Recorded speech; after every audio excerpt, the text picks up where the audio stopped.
Hey guys, welcome back to my channel. My name is Susanna and this is my channel where I share all things about money, personal finance, and just navigating new grad life and the corporate world. So in today's video, I'll be doing a bit of a payday routine. I got paid today and I have my pay slip right in front of me. So I'll be going through my gross pay, my deductions, my net pay, where all of that money goes, and how I handle my sinking funds, savings, investments, and all that fun stuff. So without further ado, let's jump right in. Just a little bit about my job and my career as well. I am a supply chain analyst and I'm part of a new grad program. So this means that I rotate through 3 different year-long programs within the same company.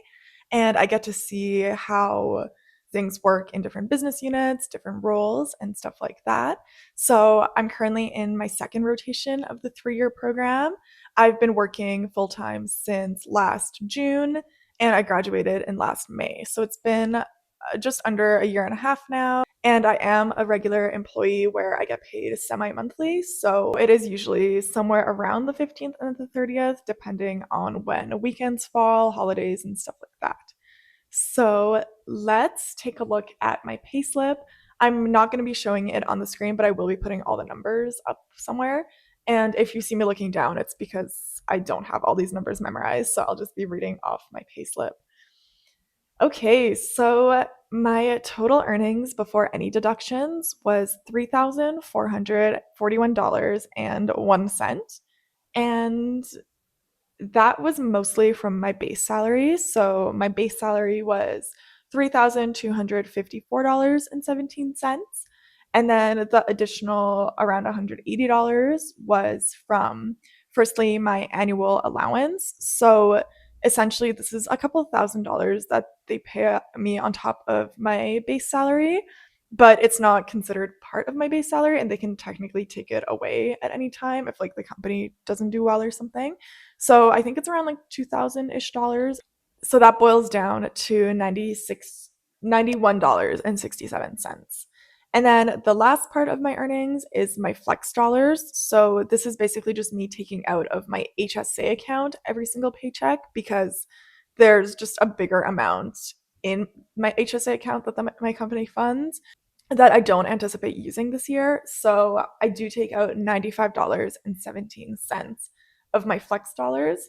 And the only downside to this is that it does become taxable income. So that is taxed, as opposed to if you use it through your health spending account on any health needs, then it's not taxed, to my understanding. So I did accidentally take out too much of the flex dollars this year during the annual enrollment period. I just wasn't paying attention and I wanted to only take out half of it on my paychecks, but I did accidentally take out all of it. So now my health spending account has $0. So now essentially I have to put that money aside and it is taxed. So that was a mistake on my part for sure. I'd rather have some money in there for like massages, prescriptions, or the dentist or anything I need.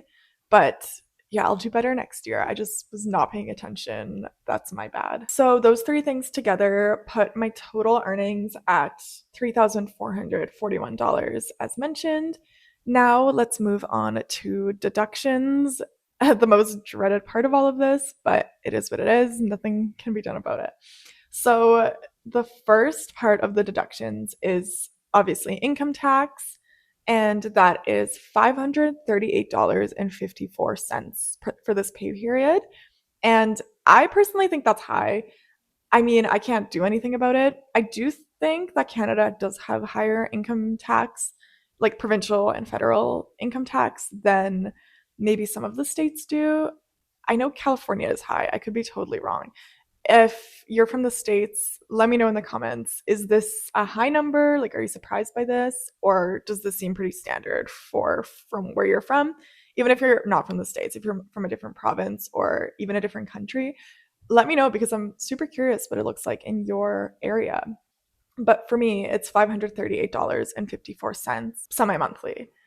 So the next line is the CPP employee contribution portion. So this is the Canadian pension plan. And my contribution is $205.74 for this pay period.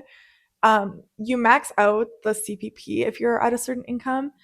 every year. So I think that I'll max mine out in my second paycheck in November, if I remember correctly, or if I calculated that correctly, which means that I should not be contributing this for both of my paychecks in December. But I'll see if I calculated that right once we get to December, I guess.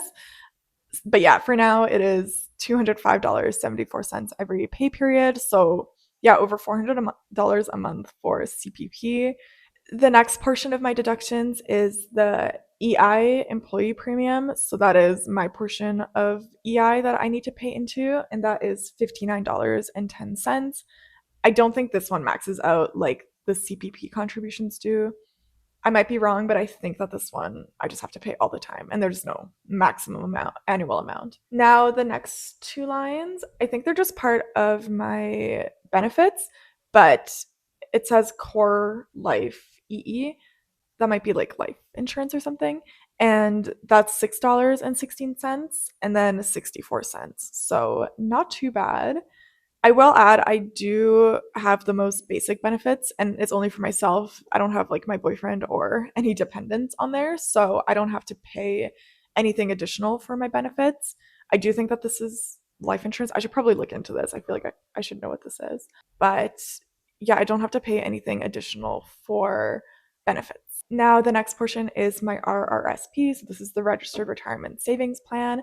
And this is basically my retirement account. My employer does match this amount. So I contribute $195.25.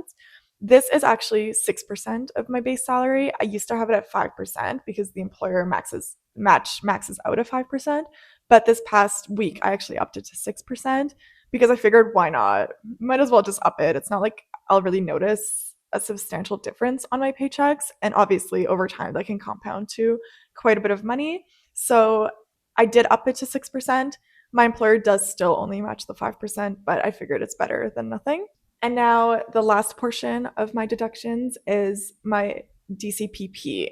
And now this is the defined contribution pension plan. So this is like a group retirement fund, and it's through my employer. So again, I think they match up to 3%. So I believe I contribute 3%, and that is $130.17. And then they match that. And on top of that, they actually contribute 8% of my base pay on my behalf into the DCPP as well. So the retirement matching at my company is actually pretty good, especially if you max it out. So that brings my total deductions to $1,135.60. Now, a couple employer contributions that I'll go over. I'm not going to go over all of them because it's a lot of like, yeah, EI, benefits, long-term disability, and stuff like that. But essentially, my employer match for my DCPP is $260.33. And sorry, that's not the match. That's what they contribute regardless of any matching. And then their match for the DCPP is $65.08. And so, yeah, that's it for the employer matches. And that brings my total net pay to $2,305.41. So now let's move on to how I use this money, what I have budgeted, and all my sinking funds, investments, and all that stuff. So the way that I do my finances is that I like to have a month's worth of expenses in my checking account all the time. So I do have a couple $1,000s in there now, like before I get paid. And so that's just where all my money stays. And then I pay whatever I can on my credit card, and anything I can't pay on my credit card goes through that account. So mostly the things that come through that account are, I think the only two things that go through my checking account are my rent and my gym, because for some reason they don't let me put my gym membership on my credit card. But yeah, that's the only two things that go out of there. And then I'm the one that has rent come out of my account, not my boyfriend. So I do just like to make sure that I have a decent amount of money in there. Now, for the month of September, rent was already paid because it's paid on the first of the month or the next business day after the first of the month. So obviously rent is the biggest expense of the month, and that's paid, which is nice. So just for the sake of this video, I think I'll just put half of what I budget for every month on the screen, just so you guys see roughly what I spend in a 2-week period. Now, obviously, some of the stuff is more front loaded or back loaded. Like, I usually don't pay for gas until the end of the month because my boyfriend has a certain amount budgeted. He usually pays for most of the gas. And then if we go over, then I pay for the rest. Groceries we usually like to do at the start of every month, but he pays for the big Costco runs, and then I pay for like the smaller or superstore grocery runs or all the like little things. And then if you want to see a full breakdown of my budget, I'm not gonna share my screen for this one, but if you want to see like the whole screen share of how I set up my budget or just go over closing out a budget for the month, I do monthly budget with me's as well.